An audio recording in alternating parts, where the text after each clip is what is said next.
و اما راویان اخبار و ناقلان آثار و طوطیان شیرین شکر شیرین گفتار چنین به رشته تحریر در آورده اند که روزی شیری در میدان جنگل نشسته بود و بازی کردن بچه‌هایش را تماشا می‌کرد که ناگهان جمعی از میمون‌ها و شغال‌ها در حال فرار به آنجا رسیدند. شیر پرسید چه خبر است؟ گفتند هیچی، یک آدمیزاد به طرف جنگل می‌آمد و ما ترسید. شیر با خود فکر کرد که لابد آدمیزاد یک حیوان خیلی بزرگ است و می‌دانست که خودش زورش به هر کسی می‌رسد. آدمیزاد که ترس ندارد. گفتند بله درست است، ترس ندارد. شیر قهقه خندید و گفت خیالتان راحت باشد، آدم که هیچی، اگر غول هم باشد تا من اینجا هستم از هیچ چیز ترس نداشته باشید. اما شیر هرگز از جنگل بیرون نیامده بود و هرگز در عمر خود آدم ندیده بود. فکر کرد اگر از میمونها و شغالها بپرسد آدم چیست به او میخندند و آبرویش میرود. حرفی نزد و با خود گفت فردا میروم آنقدر میگردم تا این آدمیزاد را پیدا کنم تا ترس حیوانات از میان برود. شیر فردا صبح تنهایی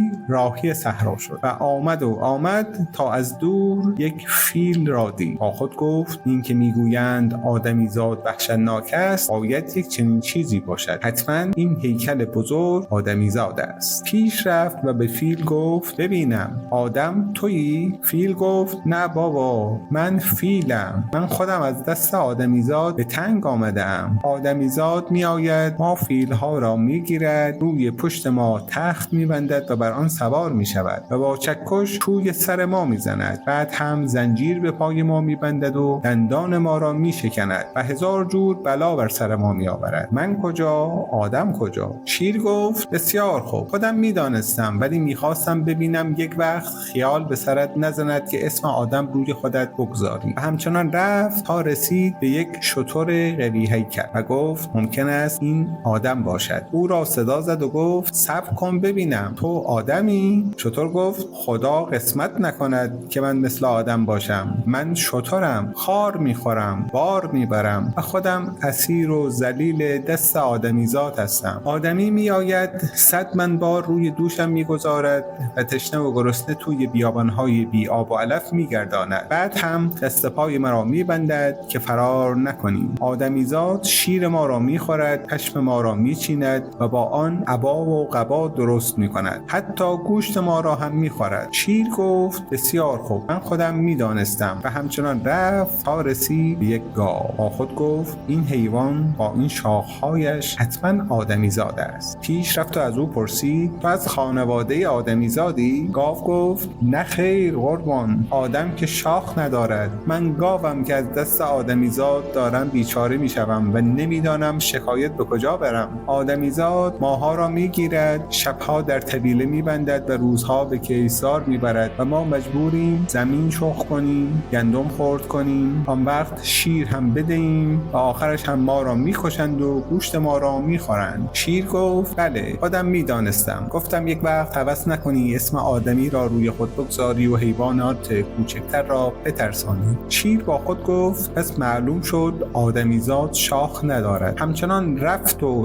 تا رسید به یک خر داشت 4 نعل توی بیابان میدوید و فریاد این حیوان حتما همان چیزی است که من دنبالش میگردم. خر را صدا زد و گفت آهای ببینم تویی که میگویند آدم شده ای؟ خر گفت نه والله، من آدم بشو نیستم، من خودم بیچاره شده آدمیزاد هستم و اینک از دست آدمها فرار کرده ام. آنها خیلی وحشتناکند و همین که دستشان به یک حیوان بند شد دیگر او را آسوده نمیگذارند. آنها ما را میگیرند، بار بر پشت ما میگذارند. شیر گفت بسیار خوب، خودم میدانستم که تو درازگوشی. خر گفت ولی قربان باید مواظب خودتان. شیر گفت خیلی خوب، پرحرفی نکن، برو پی کارت، من میدانم که چه کار باید بکنم. اما شیر فکر میکرد خیلی عجیب است، این آدمیزاد که همه از او حساب میبرند یعنی دیگر حیوانی بزرگتر از فیل و شتر و گاو و خر هم هست. قدری پیش رفت و رسید به یک اسب که به درختی بسته شده بود و داشت از توبره جو می‌خورد. شیر پیش رفت و گفت تو کی هستی؟ من دنبال آدم می‌گردم. اسب گفت آهسته‌تر حرف بزن که آدم می‌شنود. آدم خیلی خطرناک است. فقط شاید تو بتوانی انتقام ما را از آدم‌ها بگیری.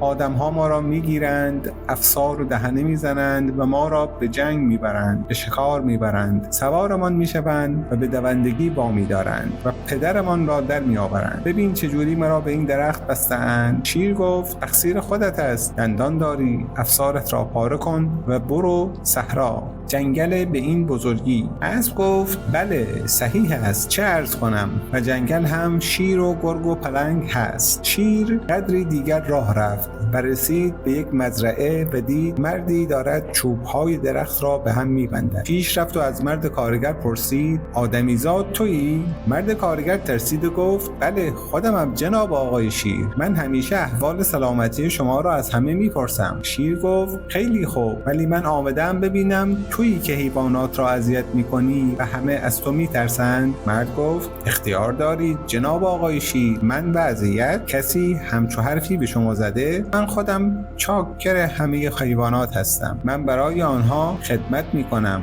اصلا کار ما خدمتگزاری است. شما چرا باید حرف مردم را باور کنید؟ از شما خیلی بعید است. شیر گفت من دیدم فیل و گاو و خر و شتر اسب همه از دست تو شکایت دارند. میمونها و شغالها از تو میترسند و همه میگویند آدمیزاد ما را بیچاره کرده است. مرد گفت همون فیل با اینکه حیوان تنگنده بیخاصیتی است باید شرمنده محبت من باشد. ما این حیوان وحشی بیابانی را به شهر میآوریم و با مردم آشنا میکنیم، به او علف میدهیم. همان شتر را ما نگاهداری میکنیم، خوراک میدهیم، برایش خانه درست میکنیم. چه فایده دارد که پشمش بلند شود؟ ما با پشم شتر برای برهنگان لباس تهیه میکنیم. اسب را ما زین و لگام زرین و سیمین برایش میسازیم. بعد هم ما زورکی از کسی کار نمیکشیم. گاو و خر را میبریم توی بیابان ول میکنیم، ولی خودشان راست میآیند و میروند توی طویله. آخر اگر کسی راضی نباشد خودش چرا برمیگردد؟ شما حرف آنها را در تنهایی شنیده اید و میگویند کسی که تنها پیش قاضی برود خوشحال میشود. آنها که حالا اینجا نیستند، ولی اگر میخواهید یک اسب اینجا هست، یا برم آزادش کنم.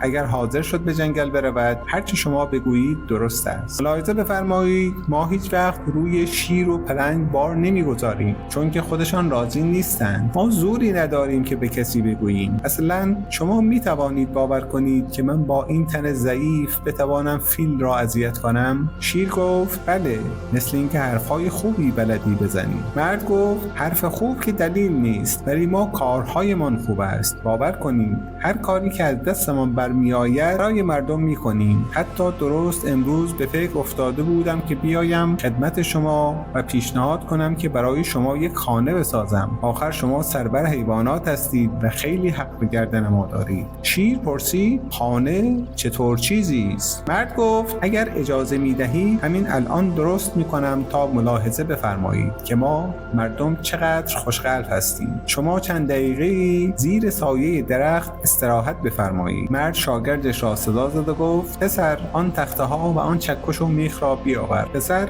اسباب نجاری را حاضر کرد و مرد فوری یک قفس بزرگ سرهم کرد و به شیر گفت بفرمایید این یک خانه است. حالا بفرمایید توی خانه ببینم درست اندازه شما هست. شیر هر چه فکر کردید آدمیزاد به نظرش چیز وحشتناکی نیست و خیلی هم مهربان است. این بود که بی ترس و واهمه رفت توی قفس و مرد نجار فوری در قفس را بست و گفت تشریف داشته باشید تا هنر آدمیزاد را به شما نشان بدهم. مرد آهسته به شاگردش دستور داد پشت دیوار قدری آتش روشن کن و آفتابه را بیاور. بعد خودش آمد پای قفس و با شیر صحبت کرد و گفت بله، این که میگویند آدمیزاد فلان است و بهمان است، حال این است که هیکل آدمیزاد خیلی نازک نارنجی است. حالا من با یک آفتابه کوچک و بی‌قابلیت چنان بلایی بر سرت بیاورم که تا عمر داری فراموش نکنی. بعد صدایش را بلند کرد و گفت پسر آفتابه را بیاور. مرد آفتابه آب جوش را گرفت و بالای سر قفس شروع کرد به ریختن آب جوش روی تن و سر شیر.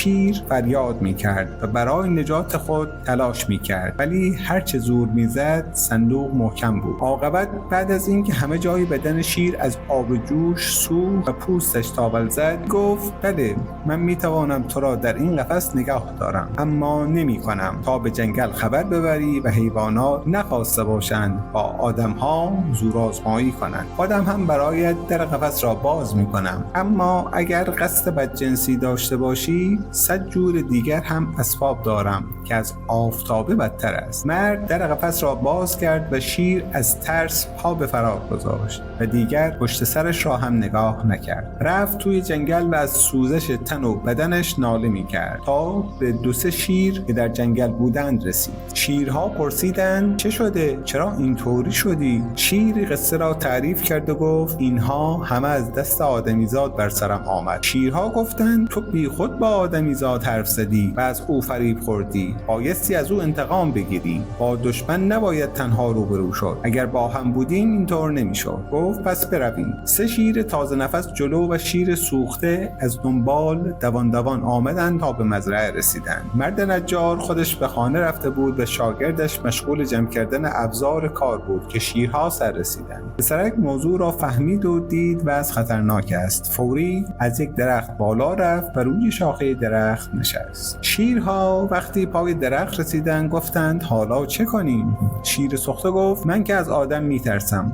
من پای درخت می ایستم، شماها پا بر دوش من بگذارید، روی هم سوار شوید و او را بکشید پایین تا با هم به حسابش برسیم. گفتند باشد. شیر سوخته پای درخت ایستاد و شیرهای دیگر روی هم سوار شدند و درخت کوتاه بود. شاگرد نجار دید نزدیک است که شیرها به او برسند و هیچ راه فراری ندارد. ناگهان فکری به خاطرش رسید و یاد حرف استادش افتاد و فریاد زد پسر، آفتابه را بیاور. شیر سوخته با شنیدن آفتابه را بیاور فرار کرد. شیرها دنبال او دویدند و گفتند چرا در رفتی؟ نزدیک بود بگیریمش. شیر گفت چیزی که من میدانم شما نمیدانی. همین که گفت آفتابه را بیاور دیگر کار تمام است.